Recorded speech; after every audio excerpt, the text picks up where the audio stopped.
So in this video, I want to talk about the grade overview page, and you can access that page by clicking on the week screen on the course name, or if you're in the progress screen, you can also click on the course name and get to the year page. Now, right off the bat in the course screen here, you can see the grade the student gets, but notice that if the student has less than 70% overall, they would be marked as off track. In fact, this off track status can happen for 4 different reasons.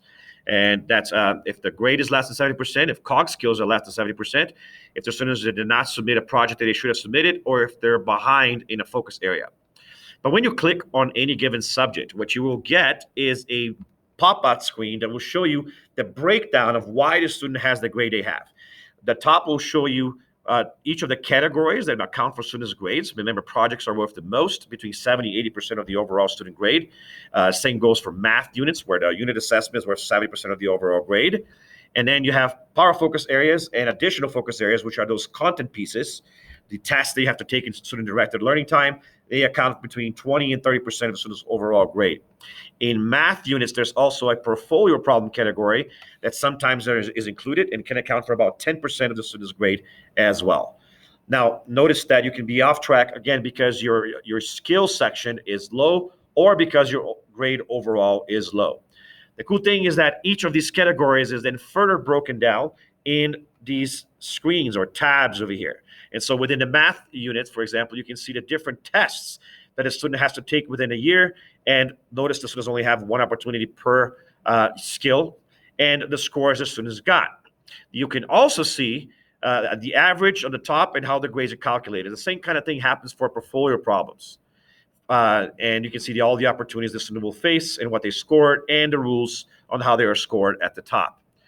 So portfolio problems, again, account for 10% of the overall grade in the math class. Now, power focus areas, it will show you how its grade is calculated, what percentage of the overall grade it is, and a timeline of how many are required versus how many are still not required, and where you are in the year versus how long it's passed and how long there's still left.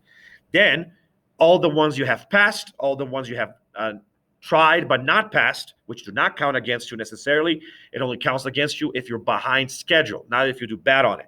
Remember, you can try multiple times in a content assessment, so it doesn't count against you to do bad on them. What counts against you is to not have passed them by when you're supposed to. And then the ones you haven't tried yet. It also shows the number of attempts you had to do to actually pass it, the last score that you actually got, or the highest score, and the last attempt or the last date you mastered it. And the same kind of thing happens for the additional screen. Now, project screens for classes that have projects look similar. They just don't have that portfolio problem. And of course, the projects are different in the sense that you have multiple opportunities per cognitive skill in order to actually do well in the year, typically. And sometimes you will see the same cog skills across classes. So these are the different boxes here, show you the number of opportunities you're going to get in that skill. And here on the right side, you see the next opportunity that you will have, or the next project where you will have that opportunity. Anything within the screen that you hover over will give you more information about the project or unit or focus area that you are hovering over. And the same thing is true if you hover over a skill. It will tell you what skill that was and why you got the score you got and how the average was actually calculated. So this is the grade overview screen. It's a great place to actually track your grades.